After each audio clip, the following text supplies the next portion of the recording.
ఈ రోజు దిశ green energy మీరు చూస్తే గ్లోబల్ వార్మింగ్ పెరిగింది. ఏదైతే గ్లోబల్ వార్మింగ్ పెరిగిన తర్వాత ప్యారిస్ లో అగ్రిమెంట్ కూడా చేశారు. దీని ప్రకారం మన ప్రధానమంత్రి గారు కూడా ఇండియా లీడ్ చేస్తామని ముందుకు వచ్చారు, ఒక హామీ ఇచ్చారు. దీని ప్రకారం మీరు చూసినప్పుడు solar, wind, pumped storage, hydel, ఇంకా ఉండే రెన్యూవబుల్, బయోఫ్యూయల్, ఇంకొక పక్కన బ్యాటరీ, ఇవన్నీ కూడా ఉపయోగించుకొని స్మార్ట్ గ్రిడ్ టెక్నాలజీస్ కూడా ఉపయోగించి ఏ విధంగా చేయగలుగుతాం దీనికి ఒక ఎక్సర్సైజ్ చేస్తున్నాం. ఈ రోజు మీరు ఒకసారి చూస్తే దిశ నేను కొత్త 10 ప్రిన్సిపల్స్ పెట్టినప్పుడు ఒక ప్రిన్సిపల్ పెట్టాను, cost optimization, energy and fuel అన్న. అంటే ఈ రోజు కరెంట్ అనేది ఇండ్లకు వాడుతున్నాం, ఇండస్ట్రీకి వాడుతున్నాం, ఇప్పుడిప్పుడే వాహనాలకు వాడుతున్నాం. పెట్రోల్ డీజిల్ ఉంది, పెట్రోల్ డీజిల్ పవర్ జనరేషన్ వాడుతున్నాం, ఒకసారి జనరేటర్లు పెట్టి, లేకపోతే మన కార్లకు, లారీలు, లేకుంటే మోటార్లు ఇవన్నీ కూడా వాడే పరిస్థితికి వస్తున్నాం. ఏదైనా ఇంధనమే, ఏదైనా కన్వర్ట్ చేస్తే ఎంత వెసులుబాటు వస్తుంది, సమర్థవంతంగా ఉంటుంది అనేది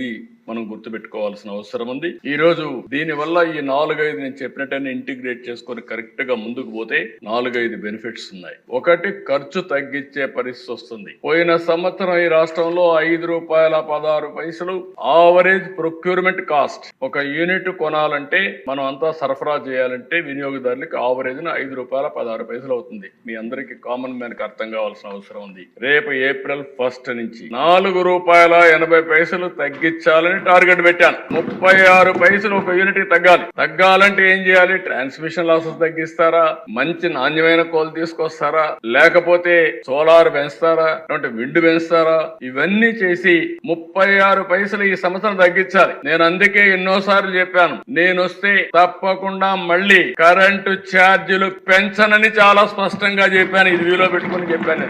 ఒకసారి కాదు, 2-3 సార్లు నేను చెప్పాను. దీనివల్ల కాస్ట్ ఆప్టిమైజేషన్ చేయడం కోసం ముందుకు పోతున్నాం.